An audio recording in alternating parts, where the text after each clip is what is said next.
এবাৰ দেৱীৰ আগমন গমন কিদৰে হ'ব আৰু ইয়াৰ প্ৰভাৱ আপোনাৰ আত্মীয়জনৰ ওপৰত কিদৰে পৰিব এবাৰ দুৰ্গতি নাশিনীক আপুনি কিদৰে পুজিব এই সকলোবোৰ কথা আমি পাতিম এই সময়ছোৱাত আপুনি কি কৰক কি কৰিলে আপোনাৰ বাবে মংগলজনক কি কাম একেবাৰে নকৰিব সকলোবোৰ কথা আলোচনাৰ বাবে আমি আমন্ত্ৰণ জনাই আনিছো তন্ত্ৰ সাধক দিব্যজ্যোতি শাস্ত্ৰীদেৱক প্ৰথমে আপোনাক স্বাগতম জনাইছো যেহেতুকে এই দিনকেইটা খুবেই বিশেষ আৰু এই দিনকেইটা আমি এটা কথা সদায় শুনো যে মা নাৱত আহিছে বা ঘোঁৰাত আহিছে নাও ঘোঁৰা পালকিত গৈছে এই কথাবোৰ কি আৰু আমাৰ ওপৰত আসলে প্ৰভাৱটো কেনেকৈ পৰে প্ৰথমে এই বছৰ যেটো মা আগমন আৰু গমন হ'ব 2 অক্টোবৰ আমাৰ হলো মহালয় দিনা মা আগমন হ'ব এবাৰ মানে দোলাত আগমন হ'ব এটা সংস্কৃত আছে দোলাং মৰং ভৱত এই অৰ্থ হল এই মা যেতিয়া আহিব তেতিয়া হলো দেশৰ মহামাৰী হ'ব ভূমিকম্প হ'ব খৰা হ'ব যুদ্ধ আৰু অকাল মৃত্যু আৰু বিপুল হানি যদি মা দোলা বা অথবা পালকিত যদি আহি থাকে আৰু গমন হ'ব আপোনাৰ ঘোঁৰা বা ঘটক এই হল আপোনাৰ ছত্ৰভঙ্গ দেশৰ অকাল আহিব ভূমিকম্প জুই লাগা বানপানী আৰু সম্ভাৱনা খুব বেছি থাকে তো মাৰ আগমন আৰু গমনটো আমাৰ ইম্পৰ্টেণ্ট আমাৰ যেটো পৰম্পৰা চলি আছে দুৰ্গা পূজা মা যেতিয়া গমন আগমন হয় তেতিয়া হিচাপত কিন্তু আমাৰ এবিলা হৈ থাকে তো মোক একজন কোশ্চেন কৰিছিলে মোক হোৱাটছআপ কৰিছিলে কিয়ৰ কাৰণে বেলেগ বেলেগ ক্ষেত্ৰত মা আগমন আৰু গমন হৈ থাকে তো সপ্তমী আৰু দশমীটো চাব লাগিব যদি আপোনাৰ সপ্তমী আপোনাৰ শুক্লাপক্ষ মানে মহালয়ৰ পৰা যেটা পিতৃপক্ষ শেষ কৰি দেৱীপক্ষ যদি আৰম্ভ হ'ব সপ্তমী আৰু দশমী তিথি কোনবাৰ পৰিছে যদি আপোনাৰ যে ৰবিবাৰ বা সোমবাৰ যদি পৰি থাকে দশমী অথবা সপ্তমী তেনেহ'লে মা গজ মানে আপোনাৰ হাতীত আগমন হ'ব আৰু হল সপ্তমী আবার দশমী যদি মঙ্গলবার বা শনিবার যদি হয় তাহলে আপনার ঘটক এইখানে চাব আমার এইবার যদি আমার মা যেটা দশমী পড়েছে শনিবার পড়েছে তার কারণে আপনার মা ঘটক মানে ঘোড়াত যাব আর সপ্তমী দশমী যদি বুধবার যদি হয় তাহলে আপনার নৌকা বা নাওত মা আগমন আর গমন হয়ে থাকে আর বৃহস্পতিবার শুক্রবার যদি মা যদি আগমন হয় তাহলে আপনার দোলায় তো আমার যে আগমন আর গমনটো ইম্পর্টেন্ট আমার নাহলে আমার ইসে হয় মা গমন আগমন উপর আমার দেশের উপর আমার চেঞ্জিং প্রভাব থাকে তো যেটা মেইন গুরুত্বপূর্ণ হল আমার এটা পিতৃপক্ষ চলে আছে 2 অক্টোবর পরা আর 3 অক্টোবর পরা আরম্ভ হব আমার হলো দেবীপক্ষ তো পিতৃপক্ষ কি হয় এনেকে একটা যোগ কিছুমান হরস্কোপ বা পিতৃদোষ বহুত ডাঙৰ কথা তো আমাৰ কি হয় আমাৰ অসমত কি লাহে লাহে এইবিলাক বস্তু প্ৰচলন হৈ আছে পিতৃদোষ তৰ্পণ বুলি হয় তারপর আমার বেঙ্গলি কালচার অথবা আমার নেপালি বা বেঙ্গলি কালচার কি হয় আপনার তর্পণটা বহুত গুরুত্বপূর্ণ তর্পণ হল আপনার 7 পুরুষ পানি দিব লাগে তো মহালয়া দিন আমার 2 অক্টোবর আর পিতৃ যদি বেয়া পায় যে আমার হরস্কোপত বা অ্যাস্ট্রোলজির ক্ষেত্রে কথা এটা আছে যদি পিতৃ যদি বেয়া হয় তাহলে আমার লাইফত কেতিয়া ডেভেলপমেন্ট কৰিব নোৱাৰো তো তর্পণটো মানিব তর্পণ যদি হয় তো আপনার মহালয়া দিনা হয় মহালয়া দিনা গঙ্গা তো অসমত নাই তো আপনার ব্ৰহ্মপুত্ৰত গ'লে হ'ব অথবা যদি আপনি যাব নোৱাৰে মই এটা টিপস দিম আপোনাৰ ঘৰতে কৰিব পাৰে যদি প্ৰত্যেক মানুহৰ আপোনাৰ পিতৃক আপোনাৰ পূৰ্বপুৰুষক পানী দিব লাগিব নহলে কিন্তু আপোনাৰ কিন্তু পিতৃযোগ যেটা আমি কৈ থাকো বা যিমান চলি আছে পিতৃযোগ চলি আছে বেয়া তো পিতৃ যদি বেয়া যোগ থাকে তাহলে আপোনাৰ পূৰ্বপুৰুষৰ পৰা যেটো আপোনাৰ আশীৰ্বাদ পাব লাগে এটো কেতিয়া নাপায় তো আপুনি কাম কৰিব যদি আপোনাৰ পাইলে অসমত যদি কৈ আছো যেটো আপোনাৰ কলিকাতাত তো গঙ্গা বা এই আছে আৰু ব্ৰহ্মপুত্ৰত যাব ব্ৰহ্মপুত্ৰ তাতে ব্ৰাহ্মণ থাকিব যদি যাব নোৱাৰে মই টিপছ প্ৰথমত তৰ্পণ কি বস্তু তৰ্পণ হল আপোনাৰ দেৱতা যদি আপোনাৰ দেৱতা আছে দেৱতা যদি ঢুকাই যদি দেৱতাৰ দিব লাগিব দেৱতা এনেকৈ 7 পুৰুষৰ নাম ল'ব লাগিব প্ৰথমতে কাম কৰিব আপোনাৰ তৰ্পণ হ'ব আপোনাৰ এনেকৈ পাব ঘৰতে আপুনি পাব আমাৰ এইটো কুশাকুশি কৈ থাকে আপুনি কুশাকুশিতে আপনি কি করব অক গঙ্গা পানী ল'ব এটো আপনার গঙ্গা পানী ল'ব গঙ্গা পানী লগ অকমান আপনার কলা তিল দিব গঙ্গা পানী ল'ব কলা তিল দিব তার লগত হলো আপনার 3 পিস তুলসী পাত আপনার কমন দিব লাগিব অকমান জহা চাউল দিব মই জহা চাউল মই দি আছো কলা তিল জহা চাউল তিল দিব গঙ্গা পানী দিব আৰু হল ফুল দি আপনাৰ এই কুশিটো ল'ব এনেকৈ ৰাখি আপনাৰ ঠিক ঘৰত ৰাতিপুৱা যেতিয়া সূৰ্য উদয় হ'ব তেতিয়া উদয় সময়ত আপোনাৰ কিবা কাপোৰ বস্ত্ৰ পিন্ধি খালি গাত থাকিব কোনো খালি আপুনি পিতৃ আপোনাৰ এটো আপোনাৰ তৰ্পণ দিব তৰ্পণ হৈ পানী ল'ব যদি আপোনালোক পূব ফালে চাব তুলসী গছত যাব প্ৰথম হলো ওম বিষ্ণু এই মন্ত্ৰটো আপুনি 10 বাৰ জপ কৰি মুখত অলপ পানী দিব তো তর্পণটো আমার গুরুত্বপূর্ণ। তর্পণ হলো আমার পূর্বপুরুষের হাত পুরুষে পানি দেবে। যদি তর্পণ যদি পূর্বপুরুষে পানি না দেয় মহলা দিনা, তাহলে কিন্তু আমার কিন্তু বেয়া হয়, তাহলে আপনি সুখ শান্তি নেপাব, মানে পিতৃ যেটো আপনার আশীর্বাদ থেকে নহয়। তো প্রথমত আপনি করব অল্প একটা কোষাকুষি ল'ব, তুলসী পাত 3 পিস দিব আপনি, আৰু লগতে হল অকমান কলা তিল দিব, আৰু হল অলপ জহা চাল দিব, গঙ্গা পানী দিব, বেলেগ পানী গঙ্গা পানী দিব, কুচি রাখিব। এনেকা আপনার রাখার পিছত আপনি ওং বিষ্ণু এনেকা করে আপনার 10 বার আপনি তুলসী গাছত এনেকা পানী দিব, যদি আপনি পানী যাব নোৱাৰে। তো এই বস্তু কৰাৰ পিছত আপোনাৰ 3 বাৰ ওং নম বিষ্ণু কৰি জপ কৰিব। ওং বিষ্ণু জপ নম কৰি আপোনাৰ পূৰ্বপুৰুষৰ, আপোনাৰ দেউতা এনেকা 7 পুৰুষৰ নাম ল'ব, তেখেত পানী দিব, লগতে ক'ব মোৰ যিমান বাধা আছে, আৰু পিতৃদোষ থাকিলে প্ৰথম লোন হ'ব, সুখ শান্তি নহ'ল, ল'ৰা ছোৱালী বেয়া হয়, তাৰপৰা বিজনেছ হওক, কৰ্মস্থানত বেয়া হয়, তেতিয়া আপোনাৰ 7 পুৰুষত ওং নম বিষ্ণু কৰি এনেকা পানী দিব, আৰু অলপ পূৰ্বপুৰুষৰ নামবিলাক ল'ব, এনেকা 7 বাৰ দিব। এই কৰাৰ পিছত আপুনি সূৰ্য প্ৰণাম কৰিব। সূৰ্য প্ৰণামৰ লগত যেতিয়া কৰিব ওং শ্ৰীং সূৰ্যায় নম, ওং শ্ৰীং সূৰ্যায় নম, এই মন্ত্ৰ 3 বাৰ জপ কৰি আপোনাৰ পিতৃ বা পূৰ্বপুৰুষৰ পৰা ক্ষমা চাব, যেনে আপোনাৰ ক্ষমা কৰি দিয়ে, আপোনাৰ যিমান দোষ ৰাখে দোষৰ পৰা আপুনি উন্নতি কৰিব পাৰে। এনেকা যদি কৰিব তো মহলা দিনা কৰিব, কাৰণ পিতৃৰ দোষ থাকিলে প্ৰথমতে আপোনাৰ পিতৃ যদি আপোনাৰ পূৰ্বপুৰুষৰ আশীৰ্বাদ যদি নাপায়, তাহলে আপোনাৰ জীৱনত কেতিয়া আগবাঢ়িব না, প্ৰত্যেকটা ক্ষেত্ৰত, সেটা আপনাৰ বিজনেস হোক, পড়া শুনা হোক, এডুকেশন, যিকোনো ক্ষেত্ৰত আপনাৰ সুখ শান্তি। আৰ এইটো কৰিলে আপোনাৰ সদায় মন ৰাখিব ঘৰৰ এটা উন্নতি যুক্ত আহি থাকে। এটা কথা এখানে সুধি লওঁ, ৰাখি ভেদে কিবা বেলেগ হ'ব নে সকলোৱে একেদৰে কৰিব পাৰিব, আৰু বয়সটো কিবা কথা আছে? না, তৰ্পণ হল আমাৰ পূৰ্বপুৰুষ পানী, পূৰ্বপুৰুষৰ। তো মই যেনেকা যদি জীয়াই আছো, মই যে মোৰ দেউতা ঢুকাল, তো মই কৰিব পাৰিম, মোৰ দেউতাৰ নামৰ দেউতা এনেকা মানে 7 পুৰুষৰ নাম, মোৰ ল'ৰা আছে কিন্তু ল'ৰা মোক কৰিব নোৱাৰে, যে সন্তানৰ পিতৃ আছে সি কৰিব নোৱাৰে, তো যাৰ পিতৃ নাই সেইটো যদি তৰ্পণ যদি কৰিব পাৰে, চাব প্ৰথমত আপোনাৰ ঘৰৰ সুখ শান্তি আহিব, হেলথৰ প্ৰব্লেম থাকিব, আৰু বাধাবিলাক পৰা হ'ব, আৰু লোনৰ পৰা অৱকাম কৰিব। এইটো আমাৰ বেংগলী কালচার, নেপালী কালচার খুব গুরুত্বপূর্ণ। এইটো অসমত হৈছে, এইটো গঙ্গাত যাব, আপুনি মালিগাঁও যাব, মালিগাঁও দেখা পাব, আপুনি মহলা দিনা দেখা পাব, তৰ্পণ হৈ থাকে। আৰু লগতে তো এইবিলাক আৰু হ'ল যেটো আৰু এটা মই গুৰুত্বপূৰ্ণ যেটো আজি আলোচনা কৰিম, সেইটো হ'ল আমাৰ এই তৰ্পণ হ'ব, আমাৰ যে মানে কি কয়, আমাৰ হ'ল নৱৰাত্ৰি চলি আছে, এইখিনি সময় আমাৰ কি নিয়ম, বহুত মই চাই থাকোঁ, বহুত নৱৰাত্ৰি আপোনাৰ মানুহ ঘৰত বহাই পূজা পাঠ কৰে, কিন্তু তাতে প্ৰপাৰলি পূজা হৈ আছে, এইটো আপুনি জানিব লাগিব। তো এই ক্ষেত্ৰত আপুনি চাব লাগিব ৰাশি ভেদৰ ওপৰত এই মহলা দিনা, আৰু এই মহলা দিনা কিন্তু 4টা ৰাশিৰ ওপৰত খুব ভাল দিন আহি আছে, কিন্তু ভাল প্ৰভাৱ পৰিব, ভাল পাব। আমাৰ 12টা আছে ভাল, কিন্তু তাৰ গুৰুত্বপূৰ্ণ হ'ল এই 4টা ৰাশি, এই গুৰুত্বপূৰ্ণ খুব আপোনাৰ লাখ সাপোর্ট করব, রাজযোগ মহারাজযোগ আহি আছে। প্রথমত আপোনালোক প্রথম মেঘ রাশি, যেবিলাক হরস্কোপত মেঘ রাশি আছে, কুষ্টির নাম হিসাবত নহয়, মানে এ দি নাম হলো মেঘ রাশি নহয়, কিন্তু যার হরস্কোপত বা কুষ্টিত মেঘ রাশি, তো এই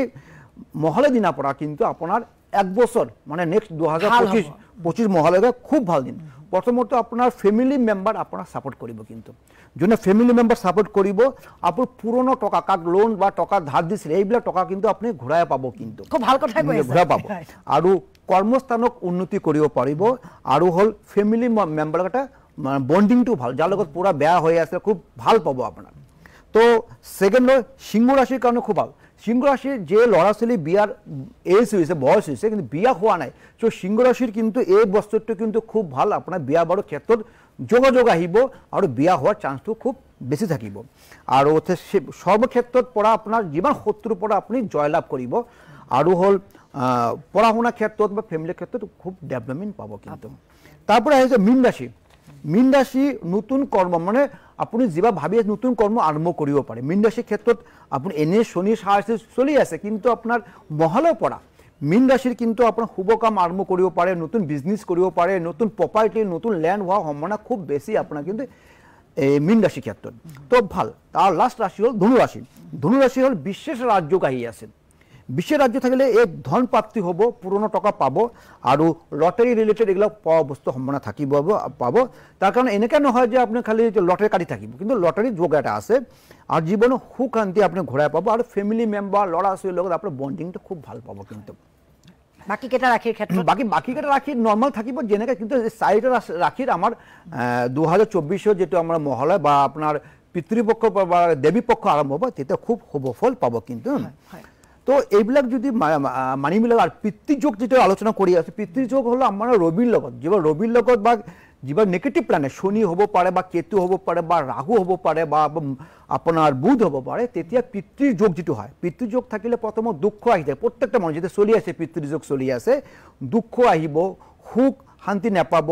ধন লোন হ'ব, আপুনি যিমান মানে পাপ কৰি থাকো না, এই পাপৰ সময় কিন্তু আপোনাৰ খুব বেয়া হৈ থাকে। কিন্তু তো এইবিলাক কিন্তু আপোনাৰ কিন্তু মানিব লাগিব। কিন্তু তো আমাৰ এই যে আহিন আৰু যেটা আৰম্ভ কৰিম, মা দুৰ্গাৰ টিপছ দিম আৰু কেইটামান, এইবিলাক টিপছবিলাক কৰিলে আপুনি কেনেকৈ মহালয়ৰ পৰা আৰম্ভ কৰিব পাৰে বা দেৱী পক্ষ যিটো আৰম্ভ হ'ব, এইবিলাক কৰি বিজনেছ ক্ষেত্ৰত ডেভেলপমেণ্ট হ'ব। তো সৰু এটা টিপছ দিছোঁ মই, বা এইটো কৰিলে কিন্তু আপোনাৰ বিজনেছৰ ক্ষেত্ৰত খুব ডেভেলপমেণ্ট পাব। কিন্তু যাৰ বিজনেছ এইটো মহাদিন কৰিব বা দেৱী পক্ষ কৰিব, প্ৰথমতে আপুনি এটা হালধীয়া কাপোৰ ল'ব, যিকোনো এটা হালধীয়া কাপোৰ ল'ব, এটা হালধীয়া কাপোৰ ল'ব। তাতে আপনি কি করবেন, এনেকা নাভি শঙ্খ পাওয়া যায়, নাভি শঙ্খ, এনেকা নাভি শঙ্খ 4 পিস দিব, বেশি 4 পিস দিব। আৰু হল আপোনাৰ মানে ড্ৰাই ফ্ৰুট যেটো খেজুৰ হয়, এই খেজুৰটো আপনি 4 পিস দিব। আৰু হল ইয়েলো কৰি, মানে আপনি পূজা দশমা বানাব কব, হালধীয়া কৰি পাব, অকমান জহা চাউল দিব। আৰু হল আপোনাৰ হল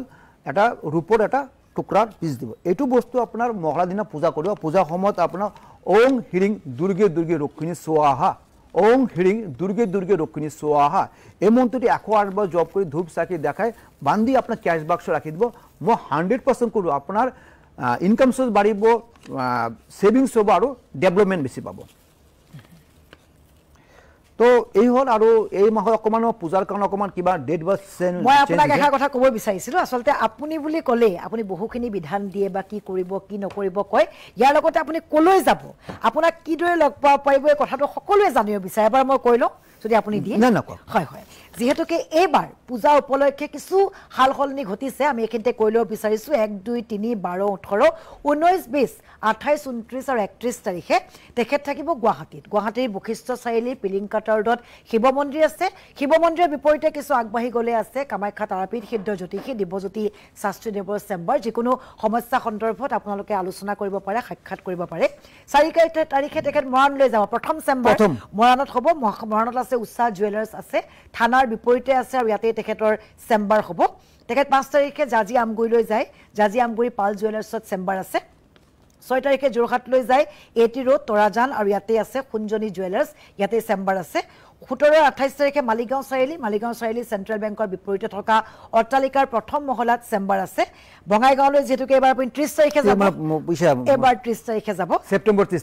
30 তাৰিখে যাব। 7 তাৰিখে কোকৰাঝাৰলৈ যাব, ৰূপশ্ৰী জুৱেলাৰ্ছত আছে চেম্বাৰ, বিবেকানন্দ পথ নিউ ৰেল গেটৰ কাষতে আছে। 8 তাৰিখে পাঠশালালৈ যাব, পাল জুৱেলাৰ্ছ PNBৰ কাষত আছে, অঞ্চলী ৰোডত থকা PNBৰ কাষতে পাল জুৱেলাৰ্ছ আছে। 21 তাৰিখে তিনিচুকীয়ালৈ যাব। এবাৰ মই সুধি লৈছোঁ কাৰণ সময়বোৰ অকণমান সলনি হৈছে। 21 তাৰিখে তিনিচুকীয়ালৈ যাব, আৰু তিনিচুকীয়াত তেখেতৰ জুৱেলাৰ্ছখনৰ নাম হ'ব টি ডে জুৱেলাৰ্ছতে চেম্বাৰ আছে, প্ৰকাশ বজাৰ। হয়, 23 তাৰিখে চিলাপথাৰলৈ যাব, প্ৰণেতা জুৱেলাৰ্ছ জোনাই লিংক ৰোডত আছে। 22 তাৰিখে ডিব্ৰুগড়লৈ যাব, অৰ্নামেণ্ট পেলেচ সোণাৰুপট্টিত আছে, নিউ মাৰ্কেটত চেম্বাৰ আছে, যিকোনো সমস্যা সন্দৰ্ভত সাক্ষাৎ কৰিব পাৰে। 24 তাৰিখে ধেমাজি মা জুৱেলাৰ্ছ, চাৰ্কিট হাউচৰ বিপৰীতে আছে মা জুৱেলাৰ্ছখন, আৰু 25 তাৰিখে উত্তৰ Lakhimpur Aditya James and jewellers girls হাইস্কুলৰ বিপৰীতে আছে। 26 তাৰিখে তেজপুৰ তাৰকনাথ জুৱেলাৰ্ছ NB ৰোডত আছে। আৰু এটা কথা এইখিনিতে পুনৰাই কৈছোঁ, ইতিমধ্যে মই কৈছোঁ, আৰু 27 তাৰিখ আছে মোৰ নগাঁও লীলা জুৱেলাৰ্ছ। আৰু 30 তাৰিখে যিহেতুকে বঙাইগাঁৱত মন্দিৰ আছে, কালসৰ্প মন্দিৰ আছে, ইতিমধ্যে আমি সদায় কৈছোঁ দেশৰ ভিতৰত দ্বিতীয় মন্দিৰ, আৰু লগতে মাংগলিক মন্দিৰ আছে, আমাৰ দেশৰ ভিতৰতেই প্ৰথম মন্দিৰ। এইকেইটা মন্দিৰত আচলতে এই সময়ছোৱাত পূজা বুলি ক'লে, দুৰ্গোৎসৱ বুলি ক'লে বঙাইগাঁৱত অকণমান বেলেগ ধৰণৰ পৰিৱেশ। বঙাইগাঁৱত এই মাহৰ মই 30 সোমবাৰ দিন গৈ আছোঁ। একচুৱেলি মোৰ বঙাইগাঁৱতে তাতে মোৰ মন্দিৰ আছে, বঙাইগাঁৱত তাতে মোৰ দুৰ্গা মন্দিৰো আছে। দুৰ্গা মন্দিৰটো মহলে তাতে স্পেচিয়েল পূজা হ'ব, অমাৱস্যা তিথি পূজা হ'ব। আৰু নৱৰাত্ৰি হিচাপত তাতে পূজা হ'ব আৰু গুৱাহাটীত মোৰ ঘৰত যেটো পূজা হ'ব তো এইবিলাক যিবা নৱৰাত্ৰি যেটো আলোচনা কৰি আছে মহলে আমি আলোচনা কথা পাতিম আসলতে দুৰ্গোৎসৱ বুলি ক'লে দুৰ্গোৎসৱ সমাগত আমি ইতিমধ্যে কৈছো আৰু এই দিনকেইটা আপোনাৰ আত্মীয়জনৰ বাবে খুবেই গুৰুত্বপূৰ্ণ কি কৰিব দেৱীক কিদৰে পুজিব কি কৰাটো একেবাৰে উচিত নহব আমি আলোচনা আগবঢ়াই নিম কিন্তু এইখিনিতে সময় হৈছে খন্তেক বাণিজ্যিক বিৰতি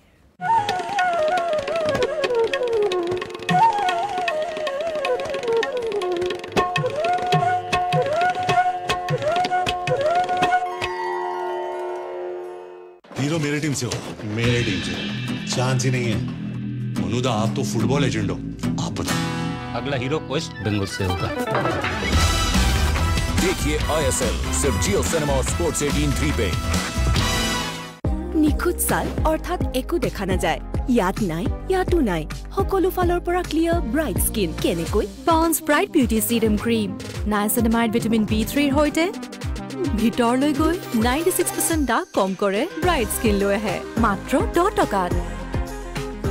মিৰাকলছ হ্যাপেন চহৰত বৃহৎ ট্ৰাফিক জাম লাগিছে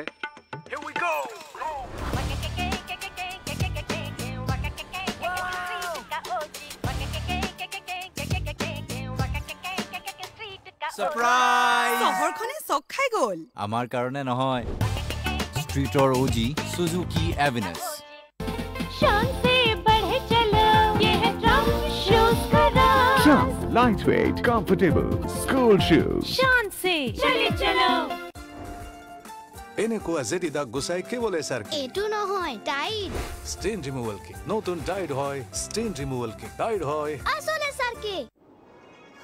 মোৰ প্ৰথম স্নো বাহিৰলৈ আহ না কেনেকৈ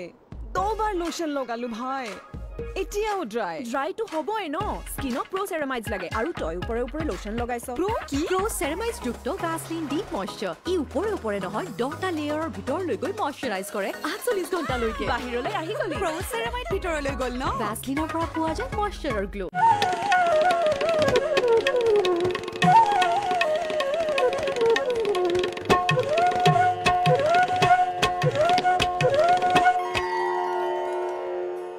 বিৰতিৰ পিছত পুনৰ স্বাগতম জনাইছো আপোনালোকে চাই আছে আমাৰ অনুষ্ঠান ভাগ্য দৰ্শন আমি আমন্ত্ৰণ জনাই আনিছো তন্ত্ৰ সাধক দিব্যজ্যোতি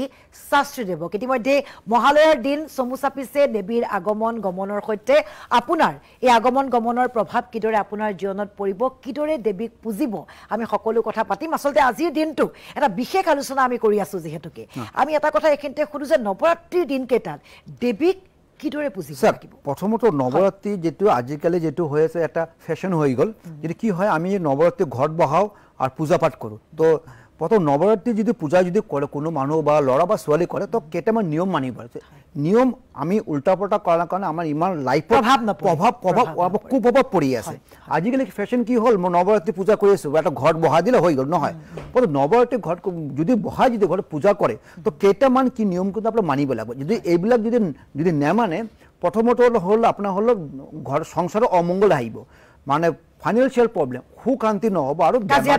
বেমাৰ আজাৰ হৈ যাব কাৰণ বহুত ক্লাইণ্ট মোক দাদা মই তো নৱৰাত্ৰি পূজা কৰোঁ মোৰ সংসাৰ ইমান প্ৰবলেম তো নৱৰাত্ৰি মই কেনেকৈ পূজা কৰিম তো প্ৰথমতে নৱৰাত্ৰি পূজা কৰিলে আপোনাৰ প্ৰথমতে আপোনাৰ প্ৰতিপদৰ পৰা 9 দিন আপোনাৰ 3 তাৰিখ পৰা আৰম্ভ 3 তাৰিখ ৰাতিপুৱা 3 তাৰিখ যেটো প্ৰথম কাম কৰিব 3 তাৰিখ ৰাতিপুৱা প্ৰথম কামটো কৰিব আপোনাৰ 2 তাৰিখ মহালয় হেক দেৱী পক্ষ আৰম্ভ 3 তাৰিখ পৰা আৰম্ভ হ'ব প্ৰথমতে ৰাতিপুৱা শুদ্ধ বস্ত্ৰ পৰি গা ধুই আপোনাৰ প্ৰথমতে ঘৰ স্থাপন কৰিব ঘৰটো কেনেকৈ স্থাপন কৰিব মই আপোনাৰ কৈ আছো তাৰ লগতে হল আপোনাৰ হল প্ৰথম এটা চকী বহাব তাতে আপোনাৰ গংগা পানী লাল কাপোৰ দিব পাৰিলে আপোনাৰ দুৰ্গা মাৰ ফটো নহলে আপোনালৈ বৈষ্ণৱ দেৱী পূজা ফটো বহাব পাৰে লগতে হল প্ৰথমতে আপোনাৰ এনেকা এটা কৰাব মাটিৰ এটা সৰা ল'ব এটা প্ৰথম হল আমাৰ ঘৰত বহলে নহব প্ৰথম হল মাটি সৰা দিব তাতে আপোনাৰ হল অকমান জব দিব আৰু হল আপোনাৰ হল আৰু জব দিব আৰু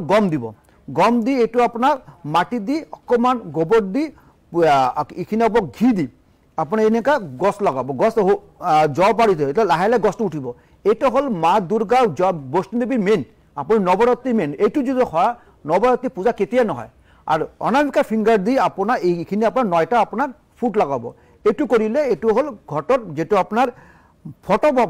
বা ঘৰত বহাব তাৰ লগত এইখিনিতে ৰাখিব এইটো যদি আপোনাৰ প্ৰথমতে গম পাব আপোনাৰ পূজা ভাল না বেয়া হ'ল যিমান সোনকালে গছ উঠিব ভাবিব আপোনাৰ মা দুৰ্গা আপোনাৰ ঘৰত আশীৰ্বাদ দিছে দুবৰি বন লগাইছে নেকি না দুবৰি বন নহয় আপোনাৰ গম হয় গম হয় না গম আৰু গম আৰু জব দিব গম আৰু জব দিব এইটো লাহে লাহে যিমান কষ্ট মানে প্ৰথম প্ৰতিপদৰ পৰা আৰম্ভ হ'ব এতিয়া ভাবো আপোনাৰ সংসাৰৰ মংগল না অমংগল হ'ব পূজা ভাল না বেয়া হলে নিজে গম পাব যিমান গছটো ইমান ডাঙৰ হ'ব ইমান কিন্তু আপোনাৰ মংগল অমংগল বুজিব কিন্তু এইখিনিতে এটা সমাধানটো আপুনি দিওঁতে এটা প্ৰশ্ন সুধো যদি কাৰোবাৰ অকমান কিবা কথা ভালকৈ নুঠে তেতিয়া এইটো হ'ল প্ৰথম কাম হয় তাৰপিছত হ'ল আপোনাৰ ঘৰত বহাব ঘৰটো মই কৈ আছো কেনেকা পূজাটো নিয়ম কৰিব প্ৰথমে এটা তামৰ ঘৰত ল'ব তামৰ ঘৰতে ইহঁতে স্বস্তিক চিন আঁকাব মই স্বস্তিক চিন আঁকাইছো পিছফালে 5টা ফুটা ল'ব আম গছে এটা আম গছে পাত দিব 5টা দিব যাতে হিন্দুৰ ফুটা লগাব আৰু হলো সূতা হ'ল মলি সূতা এইবিলাক হৈ থাকে আপোনাৰ ঘৰত বান্ধি দিব পূজা আছে এটা কাম কৰিব মোৰ এটা ইউটিউব চেনেল আছে জ্যোতিষগুৰু দিৱস তাতে কিন্তু ভালকে নিয়ম দিয়া আছে আপুনি কেনেকা পূজা কৰিব লাগে এইটো আপুনি এনেকা বান্ধি ল'ব তাৰ লগত হ'ল আপোনাৰ এইটো হোৱাৰ পিছত ঘৰটো বহালে পিছত এই গছটো লগাব তাৰপিছত হ'ল দুটা আপোনাৰ শুকান মানে আপোনাৰ সুপাৰি ল'ব দুটা সুপাৰি দুটা আপুনি কি কৰিব দুটা এটা হ'ল গণেশৰ নামত দিব লাগিব এটা হ'ল গৌৰী মেইন হ'ল আপোনাৰ যিকোনো পূজা কৰ গণেশ আৰু গৌৰী পূজা ছাড়া কেতিয়া পূজা নহয় তো দুটা সুপাৰি আপোনাৰ ৰঙা কাপোৰ সূতা দি মলি দি আপুনি বান্ধি যেটো আপোনাৰ ঘৰটোৰ লেফ্ট সাইড মানে হাতৰ লেফ্ট সাইড ৰাখিব এইটো আপোনাৰ গণেশ দেৱতাক দিব আৰু যেটো ৰাইট সাইড ৰাখিব এইটো হ'ল আপোনাৰ গৌৰী এই দুটা বস্তু ৰাখি আপুনি পূজা কৰিব এইটো হ'ল তাৰপৰ নিয়ম এইটো হোৱাৰ পিছত তাৰপৰ হ'ল আপোনাৰ অখণ্ড প্ৰদীপ যে প্ৰদীপটো যদি প্ৰতিপদৰ পৰা আৰম্ভ কৰিব মানে 3 তাৰিখ পৰা আৰম্ভ কৰিব দশমীলৈকে থাকিব আপোনাৰ চাকিটো জ্বলাই ৰাখিব লাগিব চাকিটো এটো অখণ্ড চাকি হ'ব মানে নিবব নোৱাৰিব মানে আপুনি একদম প্ৰতিপদৰ পৰা দশমীলৈকে থাকিব অখণ্ড প্ৰদীপ এটো যদি আপুনি নিবি যায় তাহলে বাবা পূজা কেতিয়া নহয় আৰু সেকেন্ড টাইম হ'ল আপোনাৰ কি বস্তু খাব নোৱাৰে প্ৰথমতে আপোনাৰ দানা বস্তু 9 দিন খাব নোৱাৰে কিন্তু আমি আজিলে কি বাৰু ম্যাক্সিমাম মানুহ কি কৰে ঘৰ পূজা কৰি আছো ৰাতি পূজা চাবলৈ গৈ আছে এনে কিবা খোৱা যায় প্ৰথমতে আপুনি কম কৰিব এই 9 দিন অন্ন খাব নোৱাৰে মানে দানা খাব নোৱাৰে প্ৰথমতে আপুনি পানী খাব নোৱাৰে যদি আপুনি ভালকে যদি নৱৰাত্ৰি যদি পালন কৰে ৰাতিপুৱা যেতিয়া আপুনি পূজা আৰম্ভ কৰিব তাৰ আগৰ পৰা পানী খাব নোৱাৰে সেকেন্ডটা কোনো ফলৰ জুস খাব নোৱাৰে কোনো শৰবত খাব নোৱাৰে এটো হ'ল প্ৰথম তো গধূলি সময় যেতিয়া আপুনি মাৰ ভোগ দিব ভোগ কি হ'ব ফল হ'ব মিঠাই হ'ব কিন্তু কিবা অন্ন বা চাউল বা আপুনি একো দিব নোৱাৰে তো আপোনাৰ মিঠাই বা ফল দিব এটো দি মাক ভোগ দিব ভোগ দি যেটো ভোগ আপুনি দিব যেটো প্ৰসাদ দিব এই প্ৰসাদটো আপুনি খাব পাৰিব আৰু বেলেগ কিন্তু প্ৰসাদ খাব নোৱাৰে যদি নৱৰাত্ৰি যদি পালন কৰে এনেকা পালন কৰে যদি এনেকা নকৰে তাহলে নকৰি মানুহ দেখাই নিয়মখিনি মানিব লাগিব মানুহ দেখাই কিবা পূজা কৰিব নালাগে তো নৱৰাত্ৰি বহুত টাফ পূজা এনেকা নহয় মই খালি ঘৰত বহালো পূজা কৰিলো এনেকা নহয় তাৰ লগত হ'ল যদি কিছুমান ঘৰত মই এনেকা পাইছো নৱৰাত্ৰি কোনো তাৰ মা কৰি আছে কিন্তু ল'ৰা বা ছোৱালী বা হাজবেণ্ড বাহিৰত গৈ মাছ মাংস খাই আছে খাব নোৱাৰে নৱৰাত্ৰি যদি হয় ফুল মেম্বাৰ যিমান মানুহ আছে ঘৰতে টোটালি ভেজ খাবলৈ পাৰিব দানা খাব পাৰিব কিন্তু পুৰা ভেজ খাব আৰু এটা যে গুৰুত্বপূৰ্ণ হ'ল যেটো হ'ল প্ৰতিপদৰ পৰা মানে যেতিয়া আপোনাৰ একটা মানে আপোনাৰ 3 তাৰিখৰ পৰা দশমীলৈকে যদি ঘৰ যদি বহাই থাকে দাড়ি চুলি কাটিব নোৱাৰে এটো কোনো গুৰুত্বপূৰ্ণ নাইব ঘৰত কোনো মেম্বাৰ নহয় কিন্তু এটো যে কাটি দি তাহলে নৱৰাত্ৰি পূজা কৰি লাভ নাই তো যিকোনো পূজা অর্থ মানে কি আমার পূজা হলো অহিংসা ইন্দ্রিয় নিগ্রহ জ্ঞান দয়া আর ক্ষমা এই 5টা মিলি হয় পঞ্চ ইন্দ্রিয় মানে যেটা আমি অর্পণ করি যেটা আমার মার ওচৰত হিংসা অহিংসা তারপর জ্ঞান দয়া ক্ষমা মাফ করে যেটা ফুল অর্পণ করো এটো হল আপনার পঞ্চ ইন্দ্র এই যদি আমি এনেকে পূজা কৰি আছো ভাবি আছো অমুকৰ ধ্বংস হলে বেয়া এনেকা নহব এই 5টা বস্তু প্ৰথম অহিংসা ত্যাগ কৰিব লাগিব জ্ঞানটো যেটা আপনি জ্ঞান বহুত আছে জ্ঞানটো ত্যাগ কৰিব লাগিব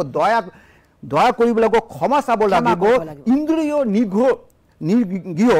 এই 5টা পঞ্চতত্ত্ব আপনার জ্ঞান করে যেটো ফুল আপনি অর্পণ করে মা চরণত সেইটো হল আমার হলো অঞ্জলি যেটা আমরা পুষ্প অঞ্জলি যেটা করে থাকো তো আমি সদায় কিন্তু আমি সব নেগেটিভ থটকে ভাবি থাকো এই করে তো পূজা যেতে করবো একদম নিঃস্বার্থর পূজা করবো তেনহলে কিন্তু মা আপনার সন্তুষ্ট হব আর নবরাত্রি যে পূজা উদ্দেশ্য হল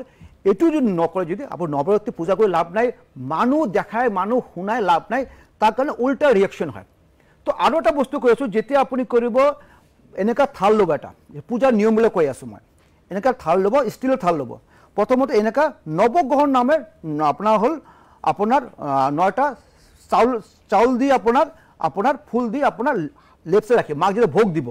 এইটো এইটো খাব নোৱাৰে, কিন্তু এইটো হ'ল দশমী দিনা এইটো পানীত দিব লাগিব। এইটো হ'ল নৱগ্ৰহ, সদায় চেঞ্জ কৰিব। ছেকেণ্ড হ'ল আপোনাৰ হ'ল দুৰ্গা মাৰ নামত যেটো আপোনাৰ 9 দিন যেটো হ'ব গম দিব। এনেকা থাল ল'ব, এটা থালত আপোনাৰ হ'ল এনেকা 9টা পাৰ্টত গম ল'ব, গম দি এটা ফুল দি পূজা কৰিব। এইবিলাক যদি মেইন, এইবিলাক যদি আপুনি নিয়ম যদি কৰিব নোৱাৰে, বাৰবাৰ ৰিকুৱেষ্ট কৰিছোঁ নৱৰাত্ৰি পালন নকৰোঁ। নৱৰাত্ৰি পালন বহুত নিয়ম আছে, যদি উল্টা যদি হৈ যায় বহুত বেয়া হয়। তো আপনি ভালকৈ নৱৰাত্ৰি পূজা কৰক, আৰু এইবিলাক মোক ইউটিউবত পাব, ইউটিউবত চাব পাৰে। বাট আপোনাৰ যিহেতুকে হয় সময় একেবাৰে চমু চাপি আহিছে, এটা প্ৰশ্ন মই আপোনাক সুধিছিলোঁ, গপ-জম যদি ভালদৰে নহয় তেতিয়া কি হ'ব? লগতে আপোনাৰ মই ফোনত মোবাইলত চৰাই এজনী দেখিছিলোঁ, এই দুটা কথা একদম চমুকে, একেবাৰে সময় নাই কিন্তু।